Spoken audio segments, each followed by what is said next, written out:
রহমানকে আইন দেখাইছে। আমরা প্রশ্ন করি এই সরকারের আইনি ভিত্তি কি?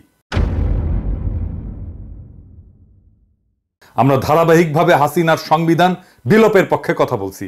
অন্তর্বর্তীকালীন সরকার হাসিনার সংবিধান বজায় রাখার সিদ্ধান্ত নিছে, যা এখনো দেশের সর্বোচ্চ আইন। এখন এই সংবিধানে এই ধরনের অন্তর্বর্তী সরকার গঠনের কোনো বিধান আছে কি?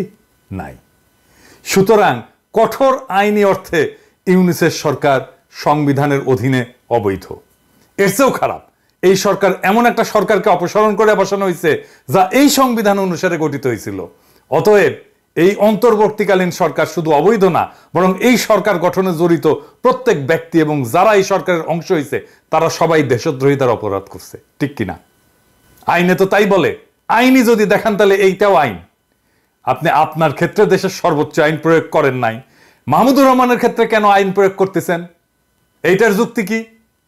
আপনি হয়তো বলবেন যে এই সরকার সফল বিপ্লবের পর জনমানুষের ইচ্ছার ভিত্তিতে বসানো হয়েছে। ঠিক কি? তাইলে মাহমুদুর রহমানকে যে কারাগারে পাঠাইছেন এটা কি জনমানুষের ইচ্ছা অনুযায়ী? এই মাহমুদুর রহমান হইতেছেন বিপ্লবের প্রকৃত নায়ক।